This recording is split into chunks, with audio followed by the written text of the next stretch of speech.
I'm Serena Jameka Williams, and for a long time, my dream wasn't just to be the best tennis player in the world, but to be the best athlete in the world. I don't need the qualifier, female. When they talk about Jordan, they don't say male basketball player. And yet, there I was, this girl from Compton, California, with a father who had an impossible 85-page plan for our future.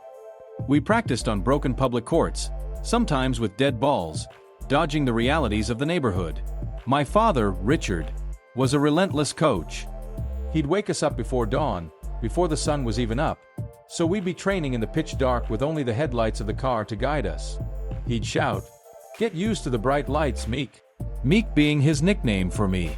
He was preparing us for the Grand Slam finals under stadium lights, for the flash of the paparazzi, for a life he knew would put us under an intense, unforgiving spotlight. That unconventional, often harsh, training laid the foundation, taught me to adapt to anything. Honestly, if the court doesn't feel like it's storming, I feel like something's off. Because I'm from Compton, I've been through worse. But even with the best training, the journey was a fight against external forces. We were different. We looked different, sounded different, played different. That led to the kind of scrutiny no one talks about. The Indian Wells boycott? That wasn't just an injury withdrawal. That was the moment my family was subjected to raw, ugly racism and hatred from the crowd. It cut deep, and it took a full 14 years for me to return. I had to forgive, not for them, but for myself, to truly reclaim my story on that court. My career is littered with these fights.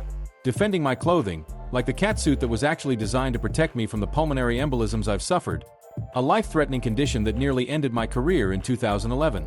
And after giving birth to Olympia in 2017, it almost ended my life. I won the Australian Open while 2 months pregnant, but the real battle was in the hospital, where I had to insist on a CT scan for my breathing. My doctors weren't listening to me. As a black woman, I was 3 times more likely to die from childbirth complications. I had to use my celebrity, my voice, to get the life-saving treatment I needed. That's a secret about motherhood for black women in America. The fight to be heard. It became my mission to raise awareness for black maternal health equity. Now, I'm in an evolution. People call it retirement, but for me, it's a shift in power. I've stepped away from the court not because I couldn't keep winning, but because I want to give my daughter a sibling, and as a woman, I was forced to choose. If I were a guy, I'd be out there playing and winning while my wife was doing the physical labor of expanding our family. That's the gender inequality that still exists, and it's why my work with Serena Ventures, investing in women and founders of color, is so important. My 23 Grand Slams, my 4 Olympic gold medals, the power game, the outfits, the controversy, it all adds up to one thing: resilience. I want my legacy to be about more than tennis. I want it to inspire every young woman to be unapologetically yourself, to dream bigger than anyone tells you you can, and to know that you have to believe in yourself when no one else does.